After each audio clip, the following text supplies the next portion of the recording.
Hi everyone, and welcome to week 2 of Data Analysis in Criminal Justice. This is going to be our first official lecture in the course, and the topic we're covering is data and variables. These are going to be some of the building blocks for a lot of what we'll do later in the course. Before I get there though, I just want to talk a little bit about statistics in criminal justice and why you guys are in this course. So briefly, when I say statistics, I'm referring to the use of numerical information or numbers to learn something about patterns of what's going on in the world. And there are a lot of applications in criminal justice. So, for example, you might want to know the percentage of cases that go to trial. That tells you something about how the criminal justice system is functioning.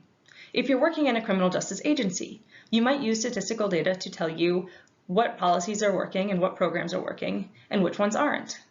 As a citizen, you might be interested in public opinion about the justice system and what makes people happy with or unhappy with the different kinds of criminal justice that they have in their lives and around them. And you can use statistics to find information about that as well. More generally, with statistics, we want to avoid relying on anecdotes or what's sometimes considered common knowledge, because that isn't always right. For example, it's often considered common knowledge that more police officers in the street will help to reduce crime. But if you really start to look at this statistically, it's not always the case, and it might not be true. So having numbers to put to a question can help us to understand what's really going on in the world. And an example of this that I like is the answer to the question, do we live in violent times? And if you ask people this, most people will say, this is one of the most violent times ever in the history of people. And many people every year think that crime is consistently going up. But if you actually look at the data, you can see that if we go way back in history, violent crime has been declining for a really, really long time. And this is a graph that shows homicide rates in England from the years 1200, so Middle Ages, to 2000. And starting at the left side of the graph, there are a lot of dots that show very, very high homicide rates, and they decline pretty steadily as you get closer to modern times. And you can even see that little uptick at the end. That was the big rise in crime that happened in the 90s. So in context, we're really living in pretty safe times. But you need the numbers to show you that. You can't just know that based on what you might hear people saying or what's in the news. All right, so now I'm going to jump into talking about some terms that we'll want to know throughout the semester. The first is data. You'll hear me talking a lot about data. Data is just any kind of information that can be counted or quantified. So for example, you could have data on the number of cats owned by Rutgers students. You could have data on the number of arrests made by police departments. You could have data on the average type of attitudes that people hold towards the police or courts. Anything that can be counted can be considered data. In statistics, we'll often be interested in data that comes from a particular population. And a population is all members of a group that you, the researcher or student, are interested in. So as an example, if you were interested in attitudes about the police in the United States, your population would probably be people who live in the United States. But in statistics, a population doesn't have to be made of people. So for example, if you were interested in how police departments function, your population might be all police departments. You can also define populations more narrowly. So for example, if you were interested in police-citizen relations in urban areas only, your populations would most likely be people who live in urban areas only. And you can divide it up however you want, but what's really key here is that a population is all members of whatever group you happen to be interested in. Now, in actually working with data, it's usually not practical to contact all members of a population that you might be interested in. So let's say you want to know about attitudes towards the police in the United States. It's typically not going to be practical to ask every single person who lives in the United States what they think of the police. Instead, we work with samples. And a sample is just some selection of members from that larger group or from the population. So a sample is always drawn from a population. And as an example, if you were interested in studying attitudes about the police in the United States, you might survey 1,000 people who live in the United States and ask them what they think about the police. And so that sample would be a selection of members from the population that you're interested in that you can work with a little bit more easily and more practically. We'll also talk about the unit of analysis. And the unit of analysis refers to who or what kind of thing is a member of the group that you're interested in. And so if you were interested in people who live in the United States, your unit of analysis would likely be an individual person. In other words, people make up the group that you're interested in, so the unit of analysis is a person. If you were interested in police departments and your population was police departments and you took a sample of 100 police departments, your unit of analysis would be a police department, because that's the kind of thing that you're interested in and that's a member of the group that you're sampling and that your population is made of. Final example, if you are interested in studying birds, your population would be made of birds, your sample would be made of birds, and your unit of analysis would be a bird. So really, whatever kind of thing you're studying is generally going to be your unit of analysis. All right, so now we're going to get into terms that we'll use when we're referring to a specific population or sample. And here, a case refers to one member of a population or sample. So we'll go back to that example of attitudes about the police. If you take a sample of 1,000 people in the United States, grab one of the people from that sample, that person would be considered a case in your sample.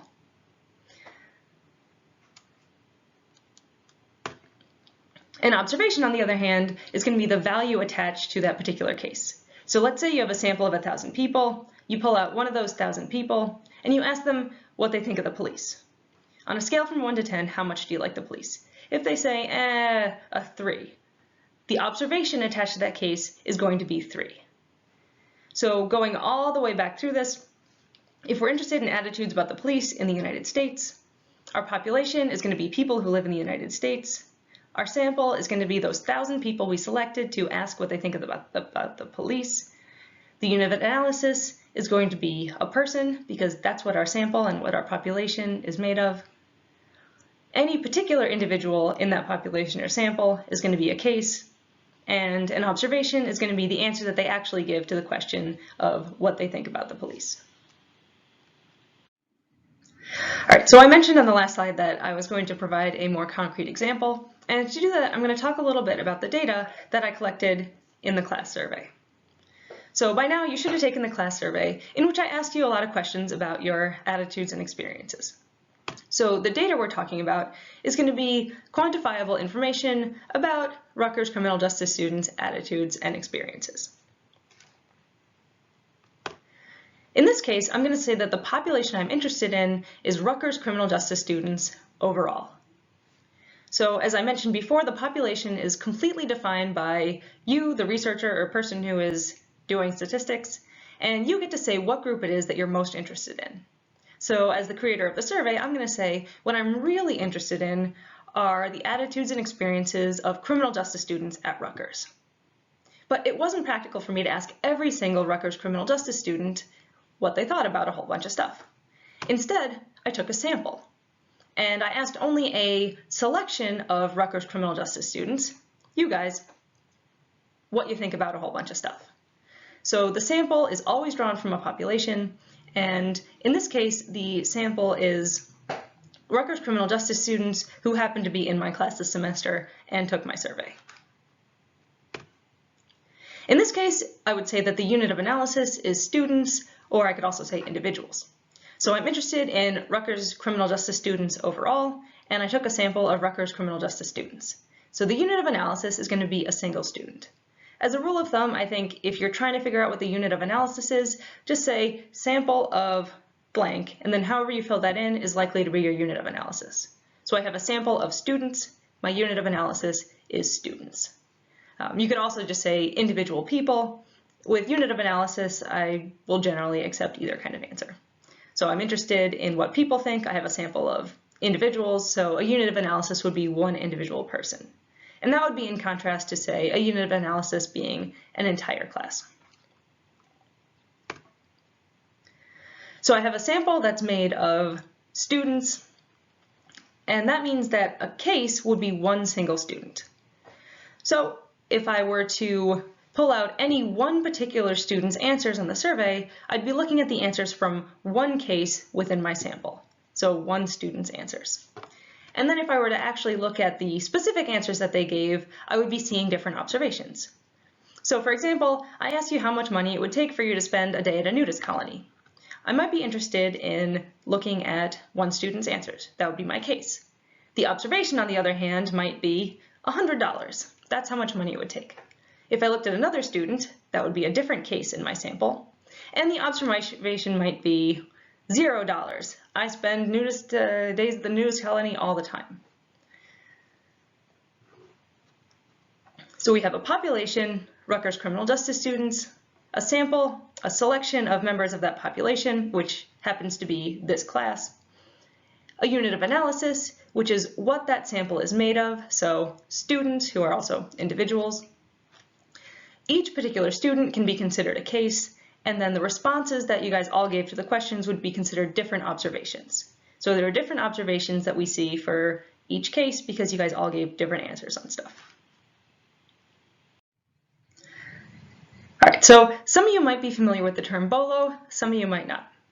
In policing, BOLO means be on the lookout.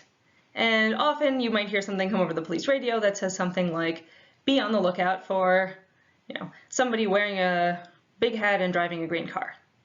That has really nothing to do with what we're doing in this class, and I'm not and have never been a police officer. But I am going to give you things to be on the lookout for in terms of statistics and how they're often reported in the news. And one thing to be on the lookout for are weird units of analysis. And I'll say most of these that I'm going to talk about in class I grabbed from a book called Stat Spotting, which I highly recommend if you're a fan of this stuff. All right, so there was a report that came out called The Meth Epidemic in America. And the data came from a survey of 500 county sheriffs in the United States. 48%, so almost half of those county sheriffs, said that meth was their county's biggest drug problem. So the question is, does that mean that meth is the biggest drug problem for half the people in the United States? The answer is no. And the reason for this is that the unit of analysis, so the thing that the sample is made of, is counties. We have county sheriffs talking about what's happening in their county. And the way that counties work, you have some counties where very few people live, rural counties, and you have some counties where a whole ton of people live, urban counties. So if you're only counting at the county level, you're treating a county that has 10,000 people in it the exact same as you're treating a county that has 1 million people in it. And so if you only count up counties, you're totally missing where the people are actually living. And in this particular study, most of the counties that reported meth as being the biggest drug problem were very rural, so very few people lived in them. Whereas counties that were more urban were more likely to report other problems. So this statistic, 48% of these county sheriffs reporting meth being the biggest problem, is masking the fact that the way the population is distributed, meth isn't the biggest problem for 48% of the population. And in fact, most of the population lives in places where that's not the case. And another example of this that's really especially relevant in election years are election maps. And when you see an election map, you probably can picture what it looks like. Each county is colored red or blue, Republican or Democrat. And the vast majority of counties that you see on any particular map are almost always red, right? But despite that, the country's about 50-50 in terms of which party it prefers. And the reason for this is that the blue counties are much more populous than the red counties. So a map that's only counting by county is going to show you a skewed version of the population preferences in terms of politics. So same idea.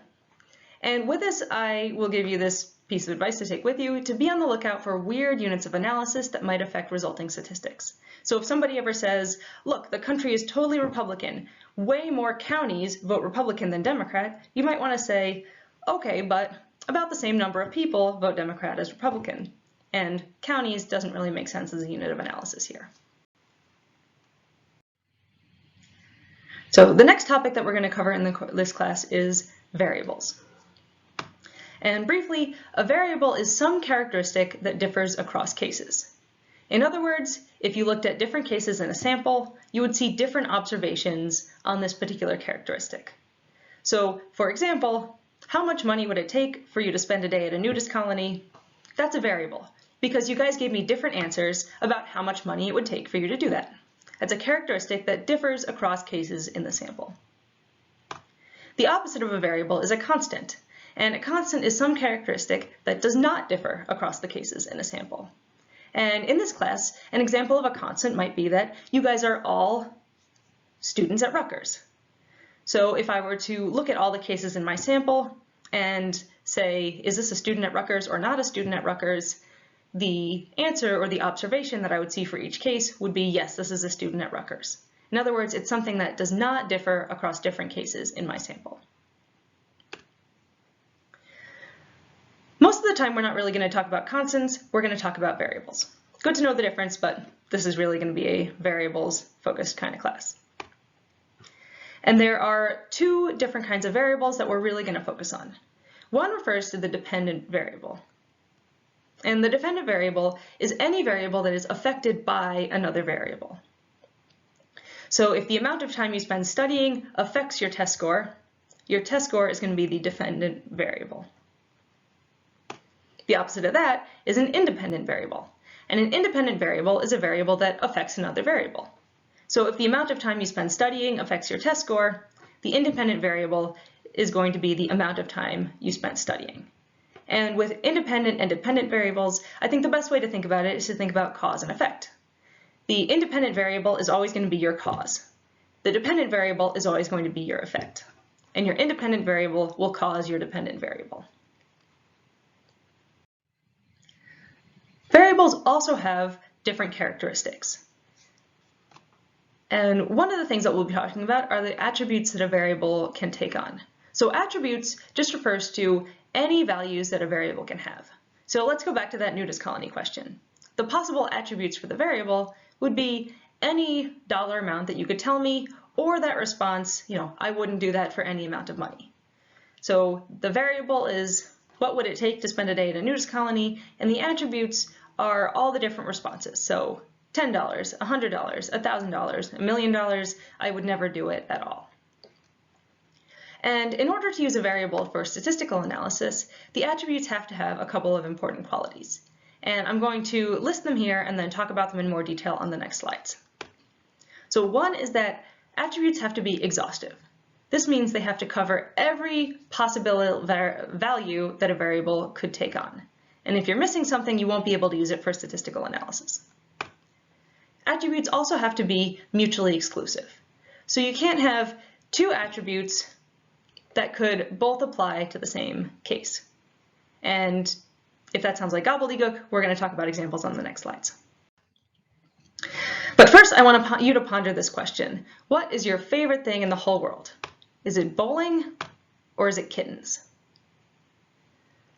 Now, if you've taken a moment to think about this, there's a good chance your answer is something other than bowling or kittens, and that you wouldn't be able to answer this question. The problem with this question is that the possible options, or the possible attributes that the variable has, do not exhaust every possible answer. And if I were to use this as a variable in statistical analysis, favorite thing in the world, with bowling and kittens as the only options, I'd have a problem because most of you guys would have a different answer to that question. In other words, the variable would be missing an important attribute, which is anything other than bowling or kittens. And one solution, at least when you're dealing with variables like this, is to add an other category. So think about this question again. What's your favorite thing in the world? Is it bowling? Is it kittens? Or is it something other than bowling and kittens? And now, no matter what your favorite thing in the world is, you can answer this question, because now the categories are exhaustive. No matter what your favorite thing in the world is, you can answer this question.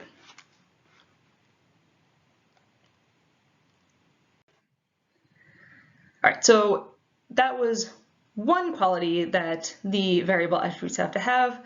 We're going to think about the other one using a different question. So how would you describe yourself academically? Now, choose one. Are you a college student? Are you a Rutgers student? Or are you a data analysis student? Now, I know for a fact that all of you can answer this question with any of these possible answers. So imagine that you were given this question on a survey. You'd have to pick from one of these possible answers, even though they're all true. And even if we include another option to make these an exhaustive list, you'd have the same exact problem. So it's a different problem than the attributes being exhaustive. In this case, the problem is that they're not mutually exclusive. So any one of you in this class could say, yes, I'm a college student. You could say, yes, I'm a Rutgers student. And yes, I'm a data analysis student. In other words, each of these different attributes that's on this variable I made would apply to you. And this doesn't work if you're doing statistical analysis. It only works if you have one attribute that can apply per case. So let's look at how we could solve this problem. Now imagine taking this survey. I could ask you, are you a college student? Yes or no. I'm going to get the same information as I did before, but this time every single person in the class can either answer yes or no. Then I could ask, are you a Rutgers student? Yes or no. And are you a data analysis student? Yes or no. And with each of these questions, I'm no longer asking you to choose between different options that all apply to you. And instead, I'm asking you to choose between options that are mutually exclusive. So if you answer yes to being a college student, you can't also answer no to being a college student. And that's different from the last question, where you could answer yes to being a college student, and then you could also answer yes to being a Rutgers student. So when dealing with variables in statistics, it's really important to make sure that there are no overlapping categories for any variable.